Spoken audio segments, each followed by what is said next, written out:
Jotaro versus Gojo, a debate that I've only seen a couple of times on the internet, but it does get very complicated to go over.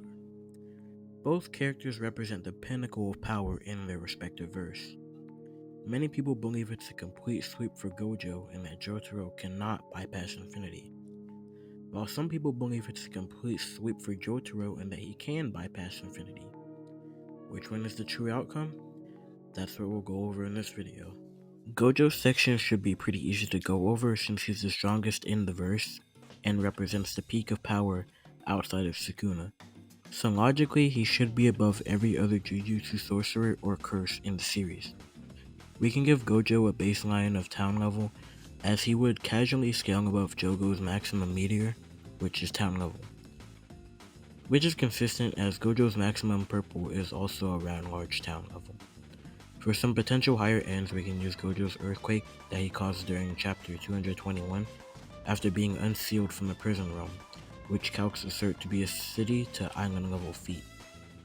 In chapter 200, Kenjaku is basically talking with the US government and showing them what, sorcery and cursed energy is. And one of the military guys, after seeing the recording of some of the battles, with one of them being Gojo, notes that he could power the entire nation alone, which Kenjaku doesn't contest to.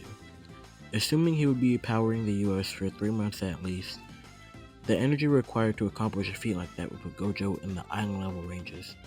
Gojo's AP should scale towards durability via Newton's third law, and there isn't anything in the story that contradicts that. Gojo isn't a glass cannon or anything like that. Now on to Gojo's speed. As you probably know, Jujutsu Kaisen's speed scaling is super inconsistent. They go from massively hypersonic back to Mach 3 and then to light speed. Even Gege acknowledges how ridiculous it is. Luckily, Gojo is the strongest and fastest sorcerer pretty blatantly in the series, so he should scale above any speed we perform in the series. So as a baseline, Gojo should scale above characters like Toji and Hikari, who have massively hypersonic reaction feats. For a higher end, Gojo should scale above Kenjaku in speed pretty casually, which is relevant because in chapter 205, Kenjaku reacts to a black hole point blank. This is important because not even light can escape the gravitational force of a black hole. Yet Kenjaku not only had time to perceive it happening, he had time to activate his anti-gravity technique to neutralize it. This would put his reaction speed in the relativistic plus to even FTL ranges, and I'd argue for combat speed as well, since Kenjaku was able to activate his anti-gravity CT. By extension, Gojo would scale above this, so we can put his speed in that same tier. Now I'm sure you know about the most infamous speed meta, Kashimo's curse technique, which uses electromagnetic waves, which move at light speed. I've decided that honestly, I don't even want to get into the logistics of this feat since it's simply too many questions for it to be a valid method of scaling Gojo's speed. And I think it's better to just leave it alone. It's not a very consistent meta regardless. However, I'll give it to him regardless since he's going against Jotaro. Moving on to Gojo's hacks, which honestly is the thing that carries him in most fights. For starters, he has the Infinity. I'm not a scientist, so I can't tell you the specific details on how Infinity works, so I'd recommend you go find another video which dives deep into the logistics of it all. Based on my understanding, Infinity is a barrier which infinitely slows things down the closer they get to Gojo until they come to a complete stop. Gojo compares Infinity to the Achilles and the tortoise. The Achilles and the tortoise is one of Zeno's paradoxes centered around the concept of infinity, which basically involves Achilles and the tortoise in a race. Achilles gives the tortoise a head start out of pity, but due to this, Zeno argues that Achilles will never be able to catch up to the tortoise. This is because by the time Achilles catches up to the point where the tortoise started, the tortoise will have moved a distance away already. Then once Achilles reaches the next point, the tortoise will have moved away again. The process repeats infinitely until Achilles has moved such a small distance it might as well be zero. Infinity works the same way. Anything coming toward Gojo will have to go through an infinite sequence of movements until it can reach him. Logically, that's impossible. You can't move an infinite distance in a finite amount of time. Unless you're Goku, of course. Goku can do anything. So the object will keep moving until the distance it moves becomes indefinite and basically stops in its tracks. It's a very OP ability and is mainly why Gojo has the reputation he has in the power scaling community. Gojo also has Lapse Blue, which basically manipulates space and pulls things closer to him, and he has the Curse Technique Reversal Red, which repels things away from him. When he combines the two, he creates Hollow Purple, which basically is an energy ball that destroys anything in its path. It combines the pulling effect of blue and the repulsion effect of red, and it basically atomizes you by pulling you and pushing you on the atomic level. Gojo also has access to his domain expansion, Unlimited Void, which completely fries the brain of anyone caught in it by loading an infinite amount of information into their brain faster than they can comprehend it. Gojo has access to the Six Eyes, which allow him to perceive the flow of cursed energy in specific detail, kinda like the Sharingan from Naruto. And it allows him to use his abilities without using any cursed energy so that he never gets tired. Finally, Gojo has access to the Reverse Curse Technique, which allows him to heal entire limbs back without breaking much of a sweat. However, due to the complex nature of it, overusage of it will basically turn Gojo's brain into mush. All these abilities combine to make Gojo a force to be reckoned with, and it makes you understand how he got his title as the strongest. Overall, Gojo would find himself in the city to island ranges of a type potency, and being anywhere from relativistic plus to FTL ranges in combat and reaction speed.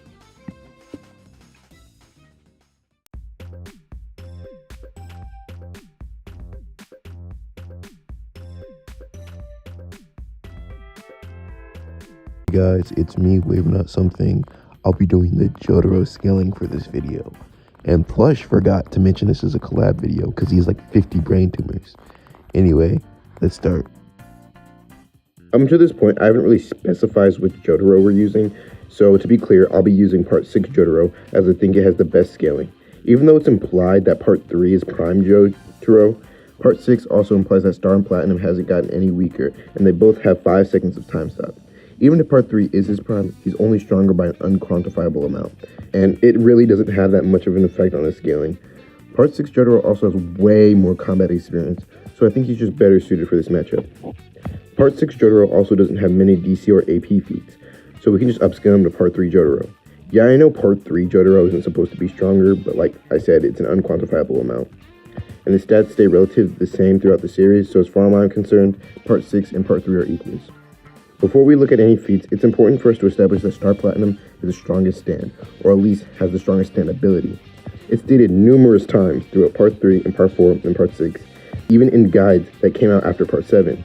This means that just like Gojo, we can scale Jotaro above basically any feat performed by a weaker stand, since Star Platinum is the strongest and fastest stand in each part. For starters, we can scale Jotaro above the many stands in Part 3 that have small building level feats, including himself. I'm not going to go over all of them. I'm going to just put the feat calcs on the screen, so yeah. As a baseline, Jotaro should be in that small building level range, but obviously that's a low ball for him. For higher ends, he should scale above the stand Justice, which is capable of inhabiting a town with a population of 1,000 people. Jotaro wins by sucking it into his body, but the guides confirm that this is actually a display of his strength, which means Star Platinum can just punch as hard as it can suck. What is the script, bro? This grants Jotaro some baseline town level scaling, but we can get him higher. Using the logic that Star Platinum is the strongest stand in Part 3, 4, and 6, we can scale him above the Weather Report. Weather Report can cause storms and other things that he can control the weather, which means he can make town level Star Platinum more consistent. However, Weather Report is stated capable of destroying the ozone layer. Yes, the ozone layer, which is insane. And this isn't a hype statement because the person who said it has access to Weather Report's disk, so he'd know what it's capable of. The energy required to destroy the ozone layer would be a large island level, which would apply to Star Platinum since he's stronger than Weather Report. You could potentially get him higher since weather implies he could recreate any atmospheric phenomena, which means it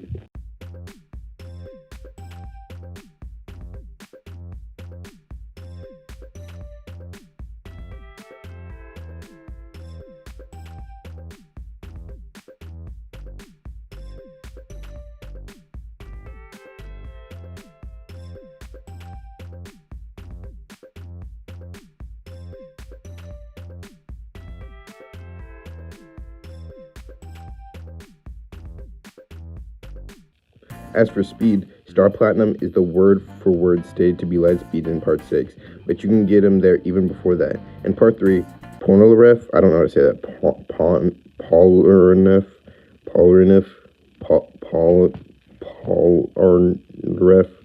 Polnareff is able to react to Hangman's stand, which is light speed, and he's also able to react to the sun rays from the sun stand, which gives him some MFTL scaling. Star Platinum is able to keep up with Bloodlusted Silver Chariot, who has 2 swords and half of his armor off, so Jotaro could easily scale to that too. I also want to say that stand users should also scale to their stands in reaction and combat speeds. We see many times in the series that stand users can move in tandem with their stands, and it's revealed to us by Araki that stands users have to constantly command their stands to do things. So yeah, if your stand moves faster than light, you need to be able to think faster than light to keep up with it, which means you can fight alongside your stand and turn a 1v1 into a 2v1. Moving into hacks, Jotaro has 5-second time stop, which is completely frozen, and nothing is able to move except Jotaro. He has the Star Finger, which is an ability that he uses twice and never again, but basically he can extend his finger to really close distance and punch really fast, and he's purple. Purple guy? Overall, Jotaro would find himself ranging anywhere from town level to large island levels of attack potency, and for speed, he'd find himself in the massively faster than light tier. Now we can move on to the match. Who's gonna win? Even though I already know, since I already know how this video ends, because I'm a prophet. Now, after reviewing both fighters' stats, the matchup is actually closer than it seems. Their lower ends and higher ends are both in the same ranges, so they're pretty much even. However, the speed department just goes to Jotaro entirely. Even granting Gojo that contentious Kashimo feat, that's the absolute maximum you could scale his speed to without wanking. Meanwhile, Jotaro's FTL like verbatim, and he scales to a character who has MFTL reaction speed feats. So yeah, Star Platinum is running laps around Gojo. But that doesn't automatically give him the win, since his combat and reaction speed doesn't scale to his travel speed. I mean, of course he can use stand jump to boost himself, but when he's on the ground, he's like normal human running speed. So how does Gojo fare against Jotaro? Well, I think this matchup can go many different ways. In scenario 1, Gojo can't see Star Platinum. Since he can't see Star Platinum, he assumes Jotaro has some kind of telekinetic ability that allows him to attack him through his infinity. And yes, I do think stands can go through infinity, just because they wouldn't be registered as a threat by infinity, and they have been shown to go through objects before. Infinity needs to register things based on mass, speed, and shape, but if Gojo can't see Star Platinum, it wouldn't be able to register any of those things. So Jotaro would probably just end the fight as soon as he gets close. In scenario 2, Gojo can see Star Platinum. If Gojo can see Star Platinum, then Jotaro loses his only win con. I'm personally not a subscriber to the idea that you can blitz through infinity so long as you're faster than Gojo's reaction speed, so Jotaro isn't just going to ignore infinity by being FTL.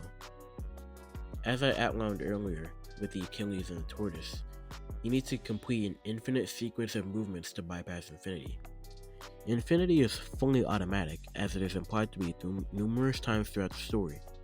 So yes, if Gojo has the ability to see Star Platinum, he would be able to register it as a threat, and thus Star Platinum would no longer be able to go through infinity. Jotaro loses his only win con, and Gojo just kinda beats him up.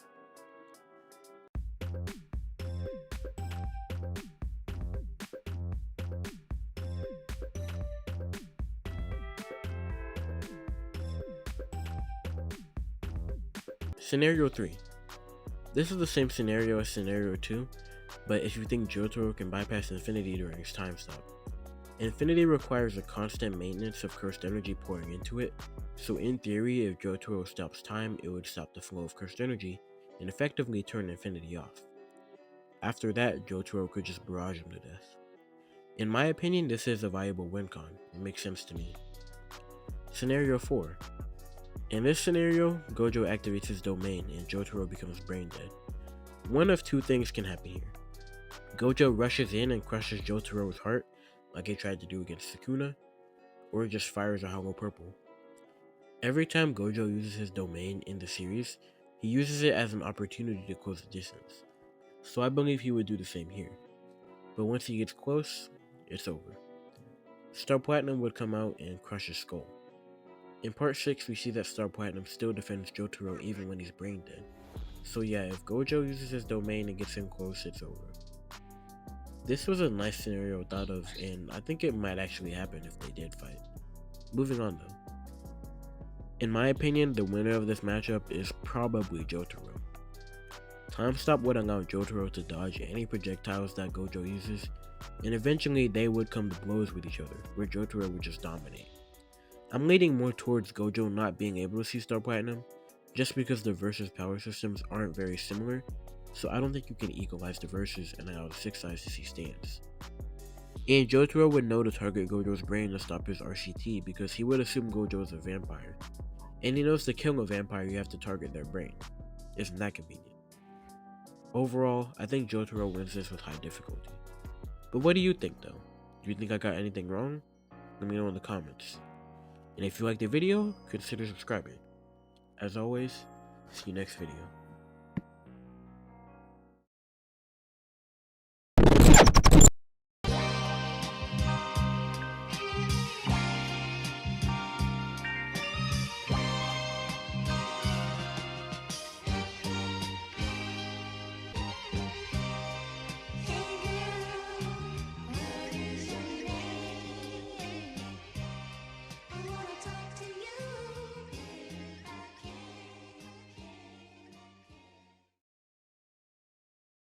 Hey, it's me again, best-selling author Quan Mills, and I want to say I endorsed this video.